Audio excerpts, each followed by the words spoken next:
Welcome to the No BS Spiritual Book Club's live streaming interview series, where leading new thought teachers, speakers, and authors share the intimate stories behind the 10 best spiritual books that inspired them the most on their spiritual journey. From well-known classics to hidden gems you might never have heard of, the No BS Spiritual Book Club saves you time and money by sharing reliable recommendations from those who've walked the path before you. The No BS Spiritual Book Club, the only No BS guide to the best spiritual books to inspire your own journey of self-discovery. Here's your host, founder of the No BS Spiritual Book Club, Sandie Sedgbeer. Hello and welcome. If the name Whitley Streiber sounds familiar, it's likely in relation to the iconic book he wrote in the late 1980s called Communion, A True Story, Encounters with the Unknown, which shares a non-fiction account of his experiences with non-human entities. A writer, scholar, and author of multiple fictional and non-fictional books, and host of the spiritual and science-themed podcast Dreamland, Whitley Streiber joins me now to share the 10 best spiritual books that had the biggest influence on his life journey, and hopefully to talk about his latest book, Jesus, A New Vision, which is widely regarded as the most provocative book of his career, which is no mean feat considering the massive impact that Communion made back in the 1980s. Whitley Streiber, welcome. I'm glad I'm here. Thank you. I'm very pleased that you're having me here. So, Whitley, you're a prolific author with a number of well-known horror fiction books like Wolfen and The Hunger to your credit, alongside your best-selling non-fiction books like Communion. Why isn't there any horror books in your list of 10 best? Any horror book? It never occurred to me. Not a single horror book appears in your 10 best list. I'm curious. No, there isn't. I thought that the 10 best list was a list about my spiritual journey, and I don't see a connection. You don't? No, I don't. There is a connection, obviously, to the dark goddess Kali, for example, who is a great part of my life. But I don't see a connection to horror novels. Perhaps there is a certain amount of my spiritual journey in a couple of my horror novels, The Wolfen and The Hunger. And there's, of course, one about a hidden dark church inside the Catholic Church called the Night Church. But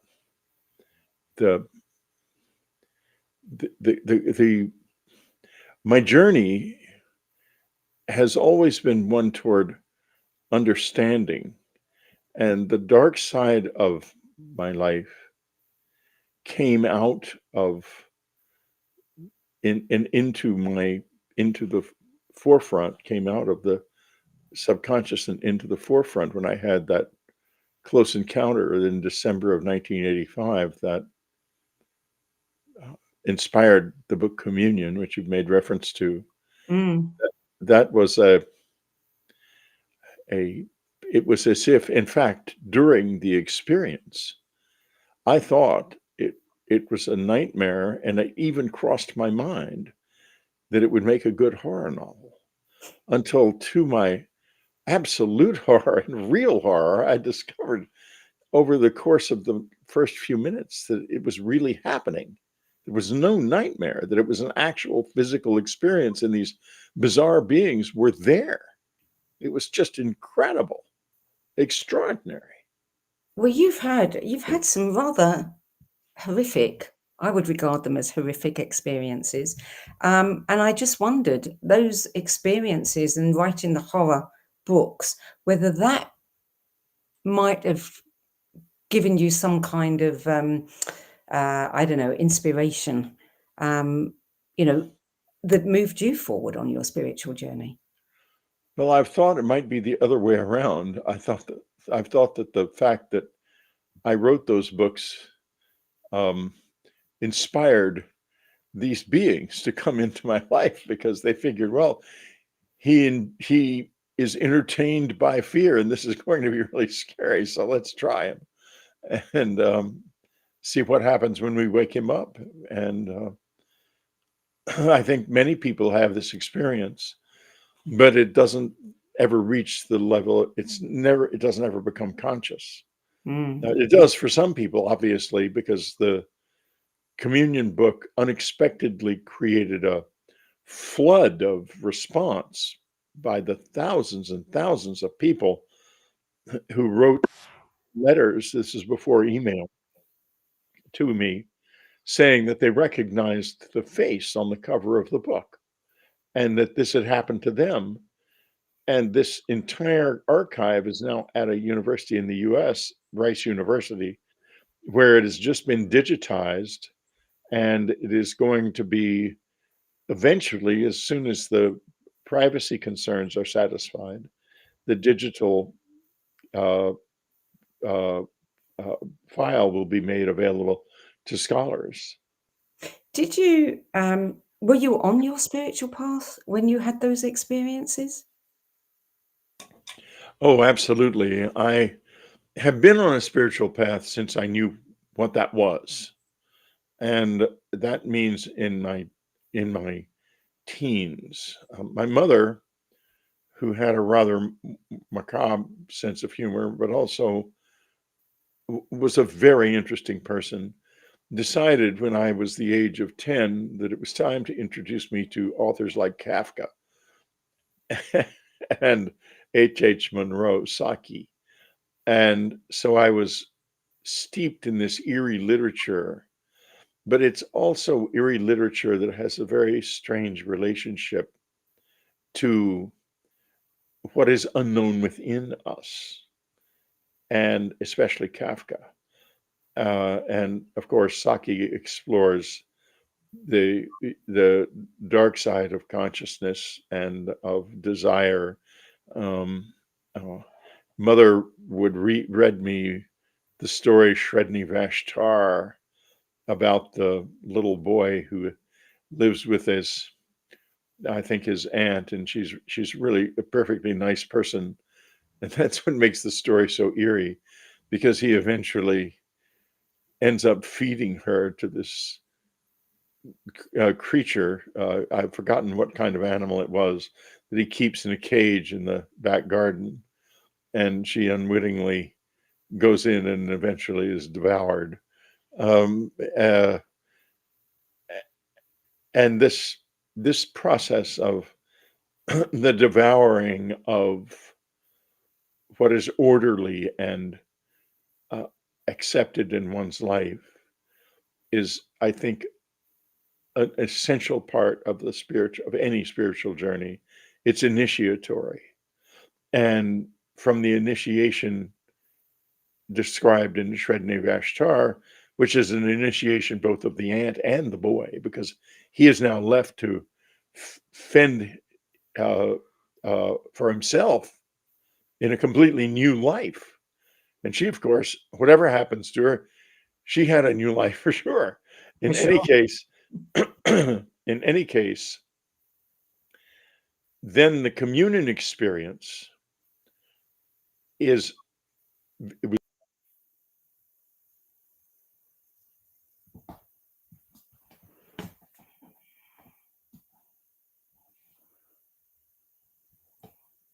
So it seems like we've lost connection, and I'm not sure whether it's Whitley's end or my end. Whitley, are you still I there? was invaded. Yes, I was invaded, and I was uh, uh, attacked physically and badly injured, as it turned out. It took 20 years for the injuries to my rectum to really heal. I was under medical care for years and years because of that. And so it was quite serious. But it was also an overturning of everything I understood about the world. I wasn't the boy in Shredni Vashtar only. I was also the aunt, both of us, because I was devoured and I was also completely revised. My life was revised. But as to my spiritual journey, it started there with Shredni Vashtar, I think. And then it went on through my teenage years with a struggle with Catholicism. And then beyond that, there was I, I moved to England in 1968. My family I'm 70% English, even though my last name is German, but that's what it is to be an American. In any case, I had been to England a number of times as a boy with my parents, and wonderful journeys traveling over on the Queen Mary, which was incidentally not the most comfortable ship in the world. It's extolled now as one of the great ships of all time, but she rocked and she rolled a lot because she was so tall. In any case, in 1968, I moved to England for a year. And when I was there, I was at the London Film School and also living at the International Students House. And I began to come into contact, not with spiritual teachers, but with people who were on journeys of a kind that I had never heard of. This led me, when I went back to New York in 1969, into an interest in the Gurdjieff Foundation and the works of G.I. Gurdjieff. And this became very much part of my life.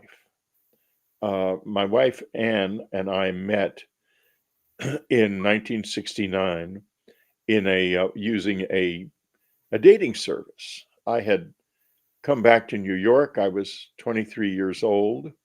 I wanted girls in my life, and I had my usual failures in England. I've never been successful with English girls. They're too subtle for my big-footed American approach. In any case, so I was out on the hunt, and I went to singles bars and soon found out that all of the other low-level employees in various advertising agencies and law firms were all selling themselves as doctors and lawyers and airline pilots, but I don't like to lie. And so I would only say I was a media planner, and none of the girls were interested in fooling around with any media planners. That's a low-level job in advertising, clerk-like job. So I've tried this dating service called Mind Mates because I wanted a smart girl.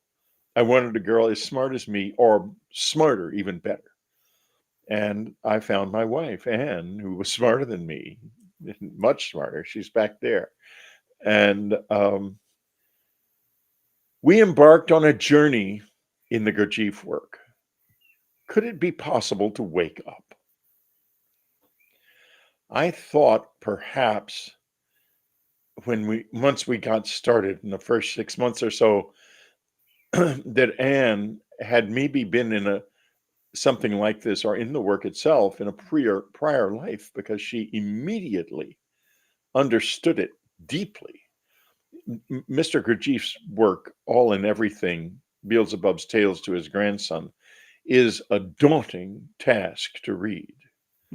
Anne read it in 2 weeks, and not just read it, but understood it, and understood it profoundly. And also felt like the group we were in were a bunch of idiots, and that the leaders of the group and of the entire foundation were all idiots. And she would say, they've been tricked by Gurdjieff. He's a trickster. They don't understand what they're doing. They think they're waking up, but the work is actually a sleep machine. It puts you to sleep so deeply that you can't help but notice you're asleep. That's the real idea. And so she would go, but she wasn't too keen on it. And I was totally sold. I've been in the work for all my life. But in recent years, I have become more and more to agree with Anne. that there are other ways of journeying outside of the context of this particular one that maybe are as fruitful or more fruitful. And what is this journey? When I was lying there in that strange little room with those bizarre people around me, my impression of it was that they were insects, is what they looked like to me, but big, much bigger than you would think. And I was stripped of all of my expectations and understanding of the world. And I was just left there, kind of blank.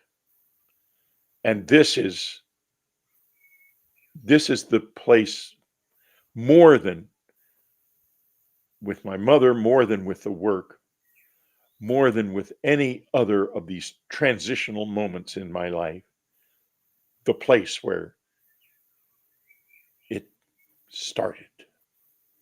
There, I was stripped bare and left naked, lying on the ground, bleeding. That's the beginning of any real spiritual journey, in my opinion. Yeah. This is fascinating to hear you talk about this. I haven't heard you say any of this before. We do need to get on with your list, but what I would like to do, because it is such an unusual list in terms of what we normally get. I mean, there are books, I can honestly say I haven't read one of them. That never happens. It has never happened before. But if we can move through those reasonably, I don't want to gloss over them. I want you to tell us what impact they had on your spiritual journey. But if we can move through them at a fair clip, I'd love to hear more about that. How that. Okay, well, I sent you a list of 10 books. You did. You want to go through the list? Yes, and the first one is Okay. the Gospel of Thomas, the The hidden Sayings sayings. Gospel of Thomas. Yeah. This is a very interesting book. Well, first of all, this all revolves around Jesus: A New Vision, which is not my latest book, but it is certainly a very important book in my life, and I want to talk about it today because this is much more attuned to what your show is about anyway. Okay, the Sayings Gospel of Thomas. This is a group of sayings that appeared around the time of the earliest canonical gospel, Mark, and perhaps were probably there before that. And in the Sayings Gospel, that you find a very different Jesus. In the canonical Gospels, Jesus is a master, more than a teacher. He is a miracle spinner and a direct expression of the highest deity. Excuse me, I'm a little hoarse today. Why that has to do with very much with the later Roman Empire and Constantine, who in what had happened to the Roman Empire through starting in 100 AD was that it had had a series of plagues. We know why these plagues occurred. They occurred because of a change in solar output. In other words, climate change reduced the amount of food that the fields of the whole empire could produce, and something known as the Roman climate optimum ended in the reign of Marcus Aurelius in about 100 AD, and drought occurred all over the world, which will happen here, by the way, in the next few years again. In any case, this caused people's immune systems to be stressed because they didn't have enough food. They couldn't get food. And the result of that was that diseases, which had always been localized because of all the good roads the Romans had built and their sea routes and so forth, quickly spread over the whole empire time and time again in a world where they had no notion of germ theory or anything like that. And they went to their gods. They went to Asclepius and to their other gods because the gods were the ones who were responsible for protecting them. And it didn't work, of course. And by the time Constantine came around, there was a basic collapse in the willingness to sacrifice. And in those days, it wasn't a question of church versus state. Church and state were the same thing. Authority flowed from the gods right down to the emperor and beyond. And that authority was becoming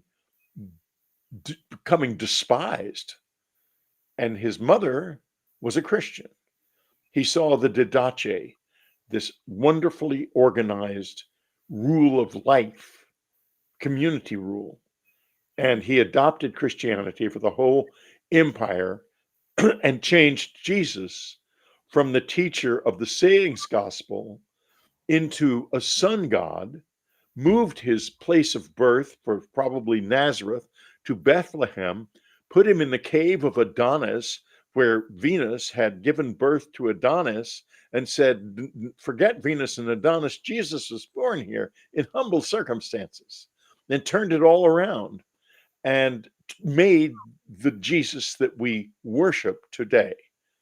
I'm not interested too much in that Jesus. I'm interested in the Jesus of the teachings.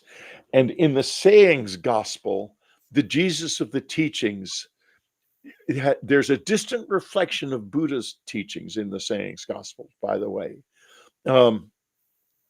Jesus is, at one point he says, he takes one of the disciples aside and tells them a secret.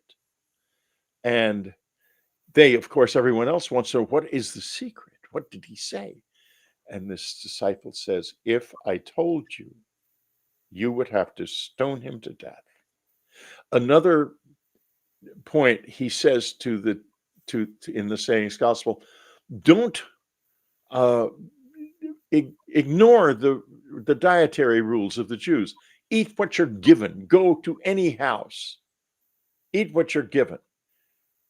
And he tries everything throughout the sayings to distance himself and to make the seekers see him as not a god, but as another person who can, if they are careful, impart wisdom, but they have to be their own person.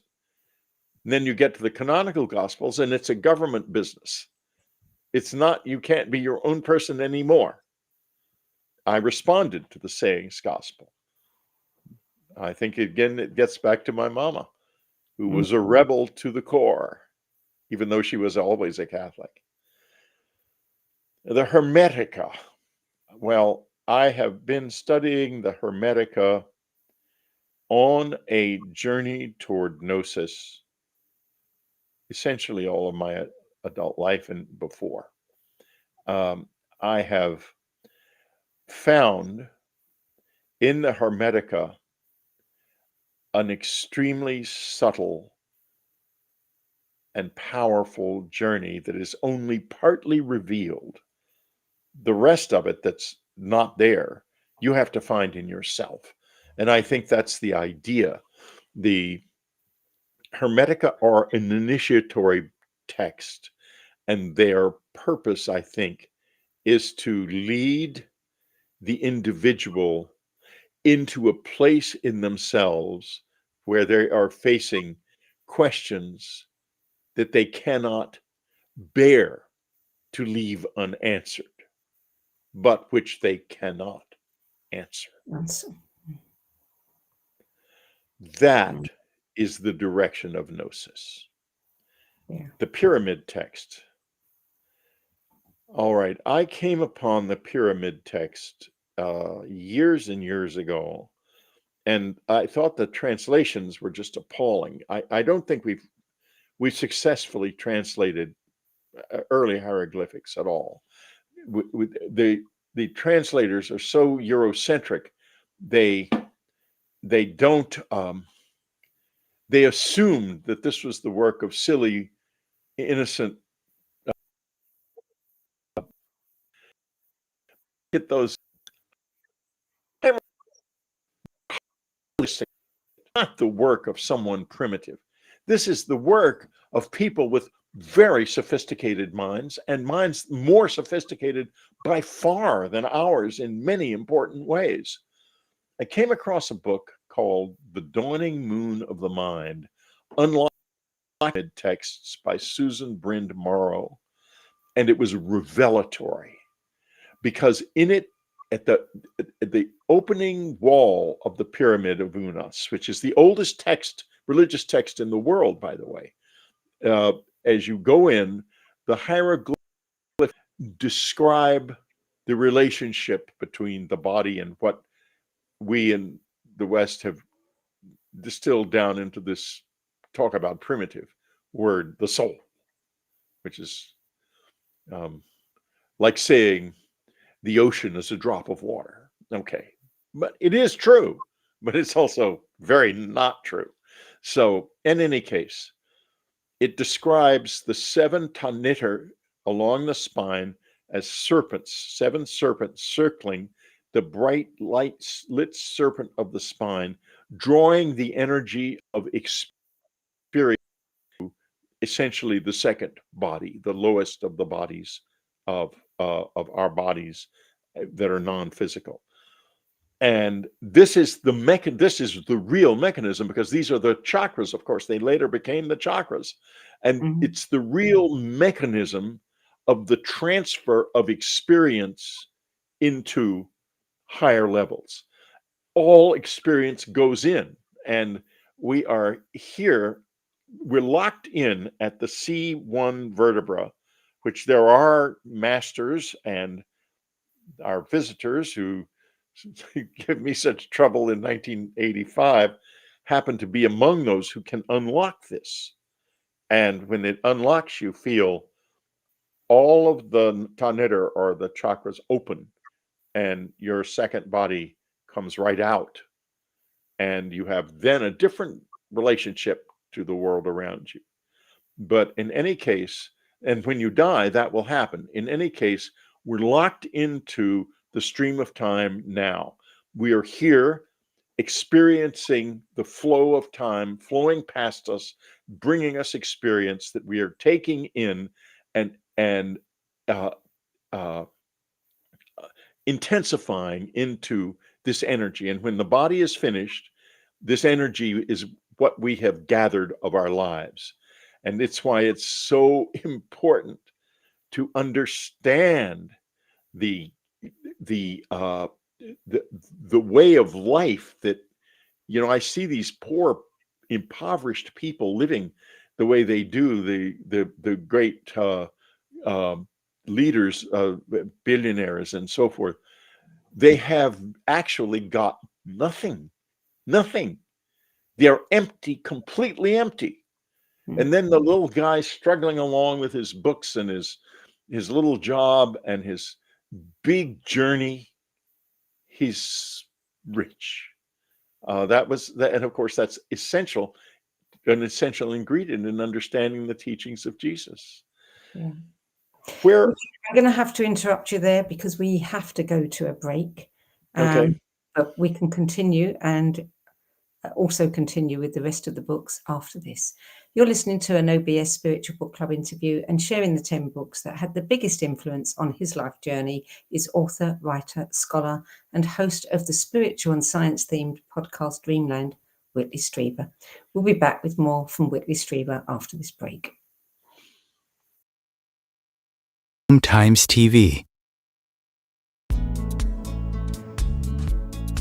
Maya Angelou once said that there is no greater agony than bearing an untold story inside you. I'm Sandie Sedgbeer, And when I'm not hosting OmTimes Media's flagship radio show, What Is Going On, and the No BS Spiritual Book Club, I help people share their untold stories.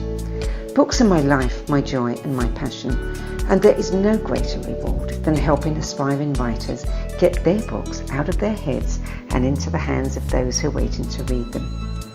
If you feel that you have a book in you but don't know where to begin, visit Sedgbeer.com. Click on the Work With Me tab and find out how my experience helping others tell their stories might be just what you've been looking for. That's Sedgbeer.com, SEDGBEER.com.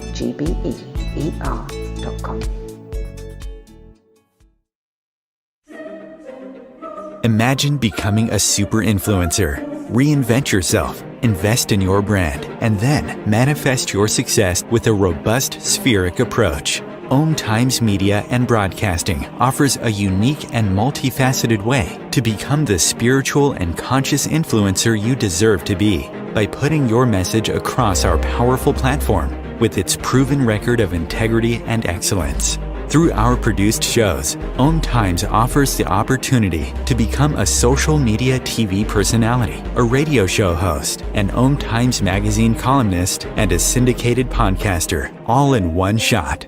By live streaming your show on OmTimes TV and broadcasting it across the extensive OmTimes radio and TV networks, you become more than a host. You become an ambassador and a force for positive change. OmTimes. Open yourself to the possibilities. Everything that we do, we can do in a contemplative manner. Through the art of contemplation, you can use the gene keys in a really powerful way. Gene keys is basically the code book of life. In the gene keys, the book is made up of these three levels: shadows, gifts, and siddhis. And the journey is through those three levels, kind of unpicking of the shadow states, the releasing of the gifts, and then the embodying of this higher consciousness called the siddhi. And the siddhis are very exalted words. And it's not like we kind of suddenly are all these exalted Christ-like beings, but we have flashes and illuminations along the journey. And the more we get stuck into the journey, the more illumination comes to us, because the more we're releasing the light from in these codes inside our DNA. So all those revelations are inside us. So the contemplative way is the inner way.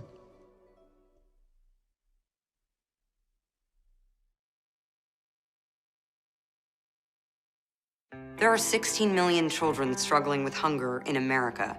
That's 1 in 5 daughters, sons, neighbors, and classmates who don't know where their next meal is coming from. Yet billions of pounds of good food go to waste every year. It's time we do something about it. Feeding America is a nationwide network of food banks that helps provide meals to millions of kids and families in need. Visit feedingamerica.org to help them feed even more. Together, we can solve hunger. Together, we're feeding America. Welcome back. Whitley Streiber. We're going to have to move on to book 4, I think, and Yes. a little gallop through the others, because I really do want to talk about your book on Jesus. Well, okay. On my But- list is the Mahabharata. Okay, let's go on. Where we left it was the need to draw energy into the second body from life. And the Yes. quality of that energy is absolutely essential. Now we get to the Mahabharata Sabaparva.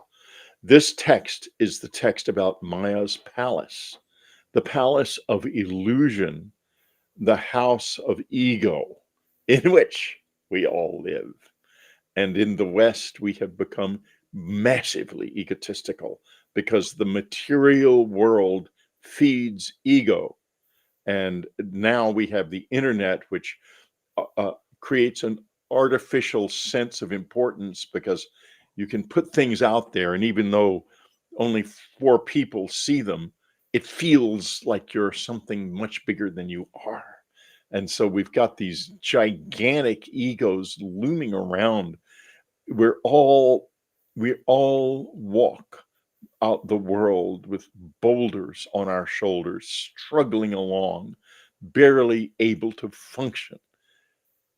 The Mahabharata And the idea and the exploration of Maya's palace is the way out, because the dice game in that eventually causes the destruction of the whole family that's involved, even though this man knows, he must know he's going to lose, he keeps playing the game. This is what we're doing. We're facing climate change, disastrous climate change right now in our lifetimes, including the lifetimes of old people like me. Darn it, I got to get out of here. I need an escape valve. But the children don't have an escape valve. They don't have a way out. No lifesaver, no life preserver. We are literally waltzing in Maya's palace right now, but we will not be there forever, because if we don't wake ourselves up, nature will wake us up.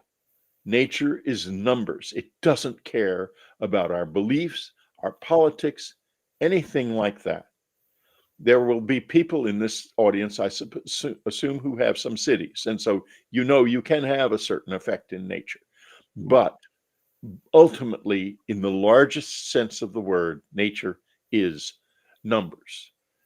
Zen flesh, Zen bones. Okay, this is a little segue. Paul Reps. I met Paul Reps years ago at in a small group of friends, and I realized that I knew his work, of course, and I thought, my goodness, here I am at this little group. There's 10 of us here listening to Paul Reps talking, and I can ask him any question I want to. And so I asked him a question and got back a koan that has been defining for me. I said to him, what is Zen? And he said, why do you ask me? And I said, because you are one of the great scholars of Zen in the world. And he said, then you know.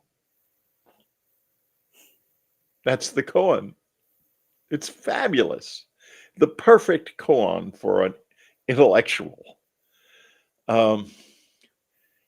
Ecclesiastes, the great text of inner peace, the inner journey, and I always read it. I read it in the King James version for the simple reason that parts of the Bible don't work if they're not poetic, if they're not poetry. And Ecclesiastes is poetry. And the King James Committee understood that, and they wrote it. Their Bible is a poetic Bible, and their Ecclesiastes is the greatest of the poetic sequences. And if you read Ecclesiastes in that poetry, no matter how bad things are, and I'm a person who's had plenty of bad in my life, you will find a place of peace. All and everything. Okay. People who get too attached to the work begin to think of it as a kind of an instructional text. I've even heard people saying that the Gurdjieff mentions a second moon called Anulios, and people assume that it's real. And of course, it's not real. It's not meant to be real. The book is a novel. It's a teaching novel, but it's not teaching you factual material. It's teaching you about a very, very important journey and a reality about mankind that's extremely profound. And I can sum it up quite easily. He talks about something called the organ Kunda Buffer. That means Kundalini Buffer, an organ that was placed in us in his novel long ago, and then slightly revised so that we had a little bit of access still to the Kundalini energy, the energy of our earth, and therefore the universe, which the earth gathers energy from the sun primarily, but from the whole universe, all the stars. And we're separated. We were cut off from it like an umbilical cord being cut. And we don't have a relationship with the planet anymore that works. We're dysfunctional. And the Kundalini buffer is the reason. How, therefore, does one get back to a situation in which one is admitting oneself to the childhood that is our true state? We are the children of the earth. And this work, the work of waking up, as it is expressed by Gurdjieff and many others, is the journey back.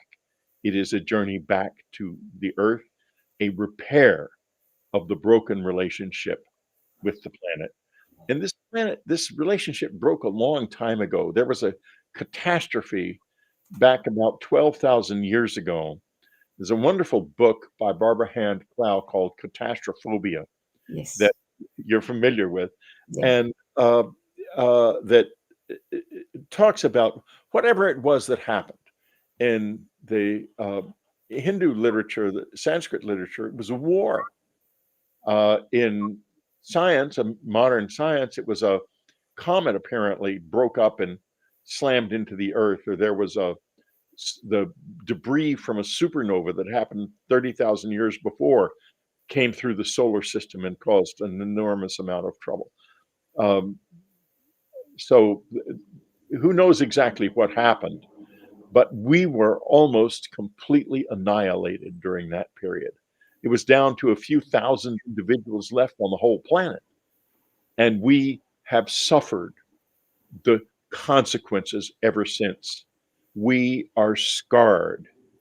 The scar is the organ Kunda buffer. Okay. In Search of the Miraculous, this is the methodology of the Gurdjieff system as elucidated by P.D. Uspensky. It's very dry, very intellectual, and very useful if you see it for what it is. It is not a spiritual book. It is a book of an order, and you can make an inner order in yourself with this book. That you don't have to be in the Gurdjieff Foundation. It doesn't matter. But it's a wonderful order that we can all use to organize our search and its relationship to our own inner life. But it has that limitation. It is lacking in fuzzy edges. And someone like Paul Reps, he didn't like it, I don't think, because he was all about fuzzy edges, of course. And it certainly is in the fuzzy edges that we find the Philosopher's Stone, not in the center of anything. You find the best stuff in the corner of your eye. Okay. The Devi Mahatmya is the story of Kali is told here. Kali is my goddess. I am a Kali follower. Kali came into my life quite recently. I went to India with my son and grandson, and we toured around. I was not interested in Hindu gods and deities at all, but then something happened. I had a muse, an young English woman, in fact, who was a genius and still is, I'm sure, who was helping me with my books in ways that no one else had ever been able to do. I sat at her kitchen table in her family home and wrote my last book about the visitors, them, in 2 weeks because of this extraordinary mind that was there. And I would just say to her, "Oh, what about such and such?" And she would say a few words that would completely revolutionize my thinking. So I had become dependent on her. I did not know that Kali was in my life, and I laughed. Never laugh at Kali, folks. If you do not do this. In any case, we're in India, and I see a Kali temple, and this terrifying goddess is in there. And I laughed. I thought to myself, how stupid. Who could ever take anything like that seriously? We came back. I'm still about, and suddenly I'm doing my meditation. I meditate quite a bit, and there and entities show up. It's nothing new around here. So there's this terrifying being suddenly there, only for a few seconds, but it was very clear, and it smelled bad. It was horrifying, and it hissed at me, and I recognized it immediately. It was this picture of this goddess with their tongue hanging out and rattling skeleton skulls on a big knife that she was waving like this, waving around, and I just jumped out of my skin. And now I'm not saying that this actually came out of the outside world, but it came out of me and out of the outside world. There was a confluence where I didn't know I had was being addressed. Then the muse dropped me. She said, I don't want to work on the next book. I was devastated. I thought, my God, it's the most complex book I've ever written. I can't do it without her. I wouldn't have tried if I hadn't had her in my life. But she said, I think I've become uncomfortable because I think you've fallen in love with me. And oh God, I thought, oh, how could I have done this? Because she was right, and it was true, and it was not appropriate because she's too young. In any case, I'm past that in my life anyway. So life was blown up. Out of that came the discovery of this extraordinary, deeply fruitful energy, the destruction of the ego. That's what happened. And Kali came into my life. Okay. 10. The Infancy Gospel of Thomas. This is a badly damaged and badly misunderstood series of stories that talks about the early life, the childhood of Jesus. When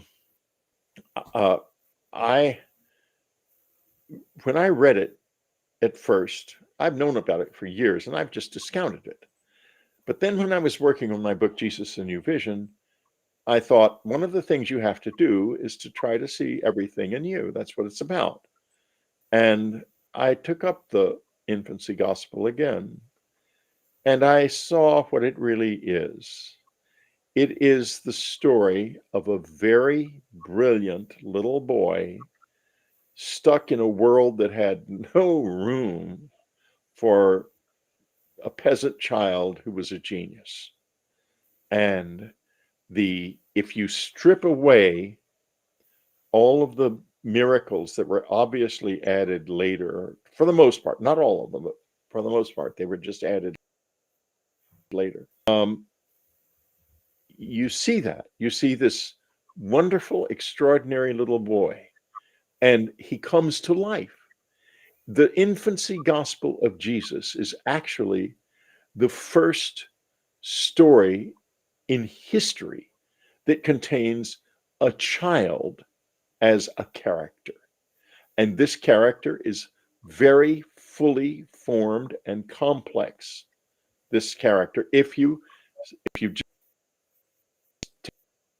story his friends and the other children, his ability to get along with them, his father's fears for him, and so forth. What you have is this: a family story that had come down in the Jesus community. And then when the Roman Empire took over the story of Jesus, it was embellished.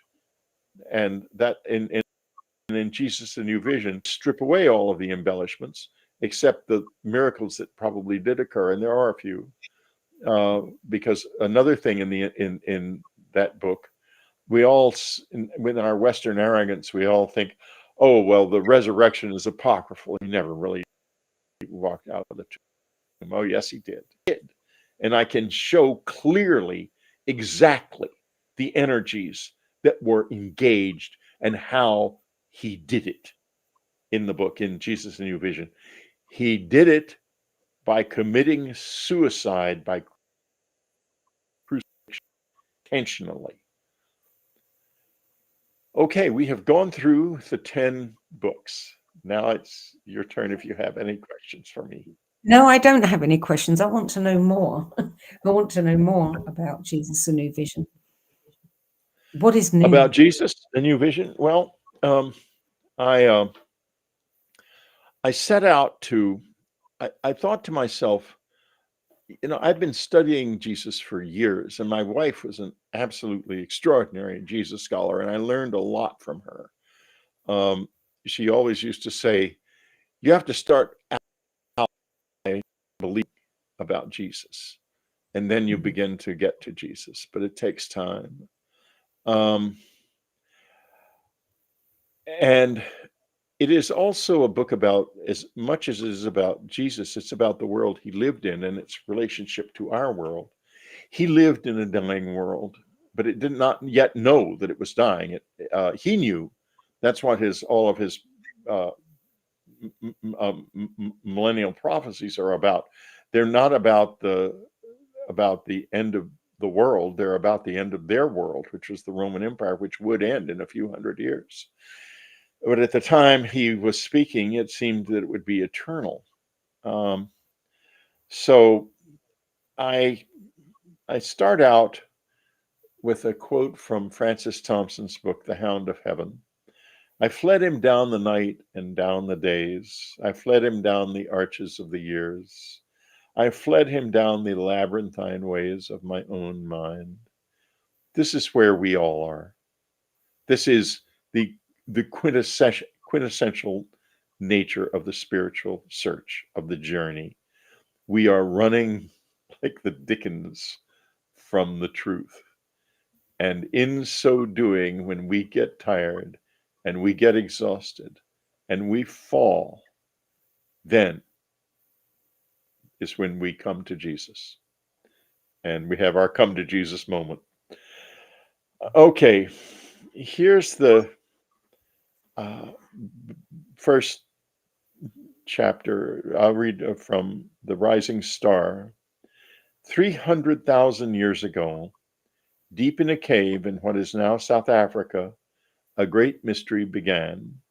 Something happened that marked the beginning of the human struggle with death, a struggle that has taken us on a long journey from magic to gods to the strangeness and promise of Jesus, and more recently to a science of medicine that has at once prolonged life and quite unexpectedly opened a new door into the meaning of death. All those eons ago, that rough place teemed with animals, including pre-human creatures like the powerful ground-dwelling Homo habilis, and a smaller, more delicate and vulnerable creature which has been named Homo naledi, man of the star. In this cave, which could not be entered by only one animal's remains were found in this cave, an owl. It was so difficult to enter this chamber that you had to really know what you were doing, and you had to be a certain size. In fact, when the archaeologists found it, they had to recruit small archaeologists in order to study it because no one else could get in. In this cave are bodies. It's a burial site. They were trying to protect their dead from the animals and so forth in the world around them, from being torn to pieces and eaten. Their dead had value to them. 300,000 years ago. You go all the way from there to the journey of the Egyptians, and then to the idea of the body shall rise again incorruptible, that we take from the Egyptians, that Jesus took from his journey to Egypt. And any book about Jesus that it's not about resurrection and dying and resurrection. It's not a real book about Jesus, because this is what he was about. You know, there's been a lot of study of the shroud. Back in the 70s, Anne and I were contacted by Father Peter Rinaldi, who was raising money for the first study of the Shroud of Turin. And we contributed, of course, because we figured that this is a sacred chance to do. And so our small contribution helped a little, I'm sure. But I hope. In any case, the two young Air Force officers who studied the shroud went to Turin, and they got a piece of the shroud. And the next thing I knew, it was going to be studied at Oxford. And I thought, this will not be truthful, because the scientists who study it cannot afford for their paradigm to be destroyed. They won't see it, even if it's right in front of their face. And I wrote to them and I said, don't do this. This will fail. You will not get the truth. And they didn't. They got what the collection was made of a part of the shroud that had already been exposed to the fire that took place in the 15th century, meaning that the carbon dating was thrown off. And it carbon dated to the 15th century or the 14th century. And of course, the usual media, the media of the dead soul, trumpeted the fact that, oh, it's all a fake. It's all a fake.